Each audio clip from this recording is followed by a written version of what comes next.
అందరికీ నమస్కారం అండి. Welcome back to our channel Hanvi vlogs. ఇక ఈరోజు వీడియో ఏంటి అంటే, అద్దె ఇంట్లో ఉండేవారు ఈ 10 వాస్తు చిట్కాలు కనుక పాటిస్తే ఇల్లంతా అఖండ రాజయోగం కలుగుతుంది. ఇంటి వాస్తుకి చాలా ప్రాముఖ్యత ఉంటుంది. వాస్తు విషయంలో ఎన్నో జాగ్రత్తలు తీసుకోవాలి. ఒక ఇంటికి బాగా కలిసి రావాలంటే అది మీ ఇంటి వాస్తును బట్టే ఉంటుంది. మీరు ఉండేది సొంత ఇల్లు అయినా సరే లేదా అద్దె ఇల్లు అయినా సరే మీ ఇంటికి వాస్తు ఖచ్చితంగా వరిస్తుంది. ముఖ్యంగా అద్దె ఇంట్లో నివసించే ప్రతి ఒక్కరూ ఖచ్చితంగా కొన్ని వాస్తు చిట్కాలను తెలుసుకోవాలి. లేకపోతే జీవితంలో ఎదుగుదల అస్సలు ఉండదు.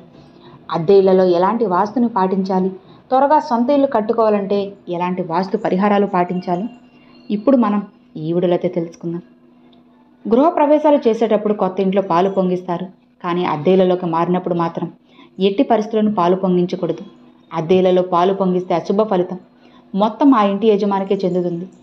కాబట్టి అద్దె ఇల్లులోకి మారేటప్పుడు ఒక మంచి రోజును చూసుకొని కొత్త ఇంట్లోకి ప్రవేశిస్తే చాలా మంచిది. పాలు పొంగించాల్సిన పని లేదు. అద్దె ఇళ్లలో పాలు పొంగిస్తే మీ సొంత ఇంటి కల నెరవేరే అవకాశాలు తక్కువగా ఉంటాయి. కాబట్టి అద్దె ఇళ్లలోకి ప్రవేశించినప్పుడు పొరపాటున కూడా ఇంట్లో పాలు పొంగించకండి. అద్దె ఇంట్లో నివసించేవారు దక్షిణముఖంగా ఉండే ఇంటిని ఎంచుకోవాలి. వాస్తుపరంగా దక్షిణముఖంగా ఉండే ఇళ్లలోకి పుష్కలంగా సంపద చేకూరుతుంది. అలానే తూర్పు ముఖంగా ఉండే ఇళ్లలోకి దేవతలు ప్రవేశిస్తారు. మరీ ముఖ్యంగా చెప్పుల షాపు దగ్గరలో ఇంటిని తీసుకుంటే లక్ష్మీ కటాక్షంతో మీరు ఖచ్చితంగా కోటీశ్వరులయ్యే అవకాశం ఉంటుంది.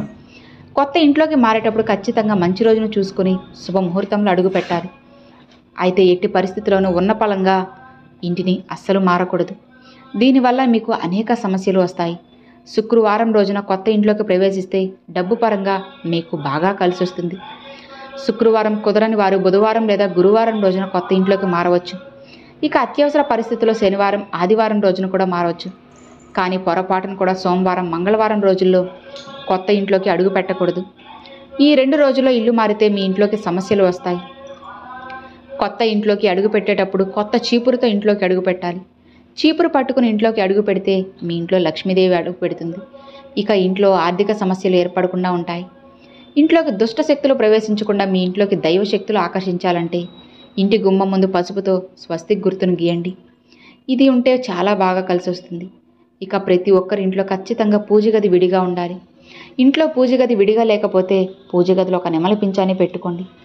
దాని ద్వారా వాస్తు దోషాలు ఏమీ కూడా ఏర్పడకుండా ఉంటాయి. ఇక అలానే ప్రతి ఒక్కరికి పూజ గది ఈశాన్యంలో కానీ ఉత్తర దిశలో కానీ ఉండాలి. అప్పుడే మీరు చేసే పూజకు ఫలితం ఉంటుంది. వాస్తు ప్రకారం ప్రతి గుమ్మానికి ఖచ్చితంగా దిష్టి యంత్రాలు ఉండాలి. నరదిష్టి చాలా భయంకరమైనది. ఎదురింటి చెడు చూపు మన ఇంటిపై పడితే కుటుంబం అంతా సర్వనాశనమైపోతుంది. కాబట్టి ప్రతి ఒక్కరి ఇంటి ముందు ఖచ్చితంగా దిష్టి యంత్రాలు ఉండాలి. ఇంటి ముందు గుమ్మడికాయ కట్టుకుంటే చాలా మంచిది. అలానే కలబంద మొక్కను కూడా కట్టుకోవచ్చు. అలానే ఒక ఎర్రటి వస్త్రంలో రాళ్ల ఉప్పును మూట కట్టి ఇంటి గుమ్మానికి వేలాడదీస్తే ఇంట్లో డబ్బు సమస్యలు రాకుండా ఉంటాయి. ఇక ఈశాన్య దిశలో పొరపాటున కూడా బరువు పెట్టకండి. ఇంటి ఈశాన్యం ఎప్పుడూ ఖాళీగా ఉండాలి. ఇక ఆగ్నేయ దిశలో వంటగది ఉండాలి. ఇక రాత్రి సమయంలో నిద్రించేటప్పుడు దక్షిణం లేదా పడమర వైపుకు మీ తల ఉండాలి. ఉత్తర వైపుకు తలపెట్టి నిద్రపోకూడదు. అద్దె ఇంట్లో నివసించేవారు పూజ గదికి డోర్లు ఉండేలా చూసుకోండి. అయితే ఎట్టి పరిస్థితుల్లోనూ మీ వంటగదిలో పూజ గది ఉండకూడదు. డబ్బు పరంగా బాగా కలిసి రావాలంటే మీరు నివసిస్తున్న ఇంట్లో ప్రధాన ద్వారానికి ఎదురుగా ఒక చిన్న అద్దాన్ని పెట్టుకునే తలుపుకి ఎదురుగా అద్దం ఉంటే మీ ఇంటికి ఆదాయం పెరుగుతుంది. ఇక మనలో చాలామందికి సొంత ఇంటి కల అనేది ఉంటుంది. సొంత ఇల్లు కట్టుకోవాలని లేదా ఇంటిని కొనుక్కోవాలని కోరుకుంటారు. అలాంటప్పుడు శనిదేవుని ప్రసన్నం చేసుకోవాలి. ఇంటిపై శనిదేవుని అనుగ్రహం ఉంటేనే సొంత ఇంటి కల నెరవేరుతుంది. కాబట్టి మీరు ప్రతి శనివారం రోజున మీ ఇంటి పడమర ముఖంగా ఒక చిన్న దీపం వెలిగించి శని స్తోత్రాన్ని చదవండి. మీ సొంత ఇంటి కల ఖచ్చితంగా మీకు నెరవేరుతుంది. అలానే ఎవరైతే భూములు కొనాలని కోరుకుంటారో అలాంటి వారు ప్రతి మంగళవారం గోమాతకు ఆహారంగా పచ్చిగడ్డిని తినిపించండి. భూములు కొనే యోగం సిద్ధిస్తుంది. ఇక అద్దె ఇళ్లలో నివసించేవారు బాగా వెలుతురు వచ్చే ఇంటిని ఎంచుకోవాలి. ఇంట్లోకి సూర్యకిరణాల ప్రవేశిస్తే ఇంట్లోకి పాజిటివ్ ఎనర్జీ ఉంటుంది. ఇంటిని ఎప్పుడూ శుభ్రంగా ఉంచుకోవాలి. అలానే ఉప్పు నీటితో ఇంటిని శుభ్రం చేసుకోవాలి.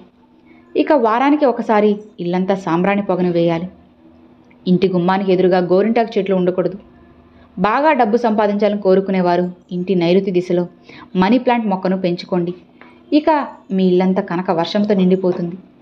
ఇంటి గుమ్మానికి ఎదురుగా లిఫ్ట్ ఉండకూడదు. అలానే మెట్లు ఉండకూడదు. గుమ్మానికి ఎదురుగా విద్యుత్ స్తంభాలు ఉండకూడదు. వీటి వల్ల ఇంట్లోకి నెగిటివ్ ఎనర్జీ ఉంటుంది. కొత్తగా అద్దె ఇంట్లోకి వెళ్ళినప్పుడు మొదటి 3 నెలల్లో మీకు ఏమైనా సమస్యలు ఏర్పడితే ఆ ఇంటిని వెంటనే ఖాళీ చేసేయండి. అదేవిధంగా 3 నెలల్లో ఏదైనా మంచి జరిగితే ఆ ఇల్లు మీకు కలిసి వచ్చినట్లే. కాబట్టి మొదటి 3 నెలల్లోనే మీకు అద్దె ఇల్లు కలిసి వస్తుందా లేదా అని సులభంగా తెలుసుకోవచ్చు. ఇక ఇల్లు కట్టుకోవాలని కోరుకునేవారు ఎక్కువగా దాన ధర్మాలు చేయండి. ఇది మీకు పుణ్యాన్ని తెచ్చిపెడుతుంది.